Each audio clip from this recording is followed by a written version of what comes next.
मित्रों ने कहा वैलेंटाइन डे है, पत्नी के संग जा रहा हूं। जिनकी शादी नहीं हुई थी उन्होंने कहा प्रेमिका के संग जा रहा हूं। पूरे महाराष्ट्र में या देश में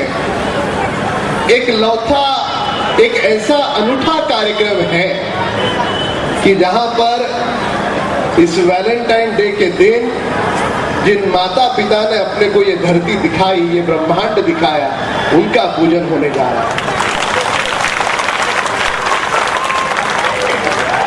तो पूरे प्रेम के साथ अपने माता पिता के नाम पर इतनी जोरदार तालियां धन्यवाद के रूप में बजाए। पर पता नहीं था कि तालियां बजाने में कंजूसी थोड़ी करते हो।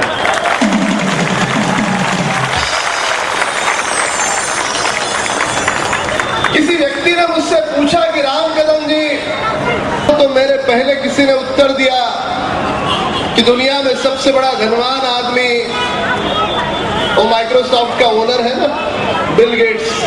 एक ने कहा बिल गेट्स है, दूसरा हिंदुस्तानी था, उसने जवाब दिया मुकेश अंबानी है। तीसरे ने कुछ और जवाब दिया, उसने बोला कि मार्क जुकरबर्ग है जो फेसबुक का मालिक है। दुनिया में अगर सबसे धनवान आदमी कोई होगा तो बिल गेट्स नहीं है, मुकेश अंबानी भी नहीं है। जिसके माता और पिता जीवित है वो दुनिया का सबसे बड़ा धनवान आदमी, और जिसके माता पिता दुर्भाग्य से नहीं है वो धनवान होकर भी गरीब है। स्वामी तिनी जगाचा आई विना भिकारी। हम सब लोग याद करें उन पल को कि जब हम नन्हे से बालक थे, हमारी नन्ही नन्ही उंगलियां थी, हमको हमारी माँ स्कूल में ले जाती थी, स्कूल में हम पढ़ने लगते थे।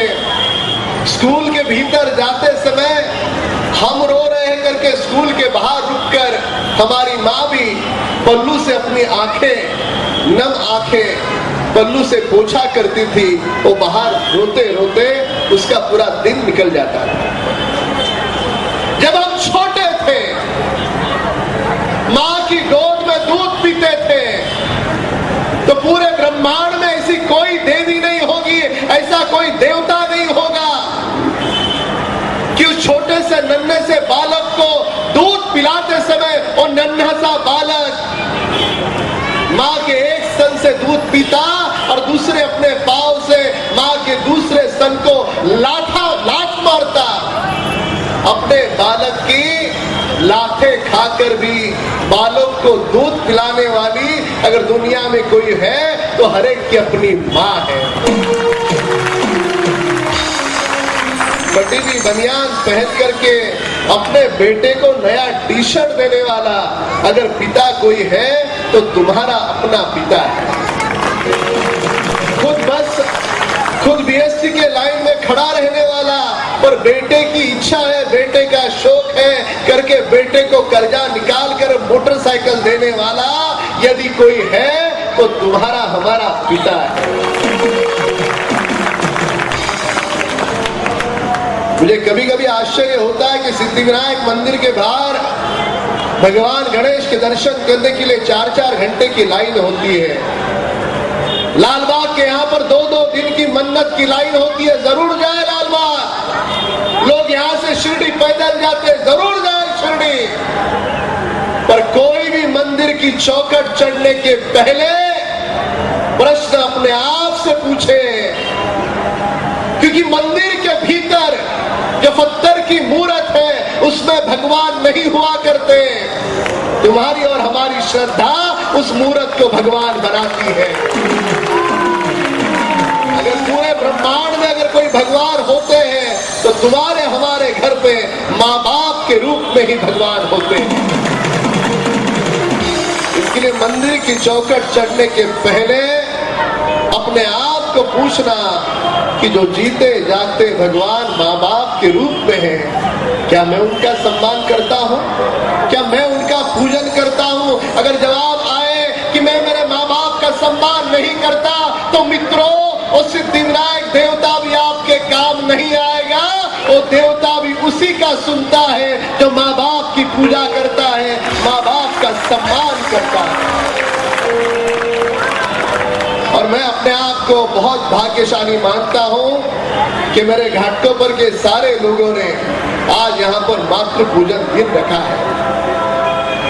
मैं कार्यकर्ता की हैसियत से नहीं आया, लोग क्या कहेंगे मुझे पता नहीं, पर एक व्यक्तिगत राम कदम करके कहता हूं कि मैंने जो भी दुआएं कमाई है, 80,000 लोगों को काशी जैसी यात्रा कराई, अगर खाते में थोड़ा भी अगर पुण्य जमा है तो व्यक्तिगत राम कदम करके कहता हूं, मैं परम पिता परमात्मा से एक ही प्रार्थना करूंगा, हमारे आसाराम बापू जी जल्द से जल्द उस कैद से बाहर आए और लोगों को फिर से एक बार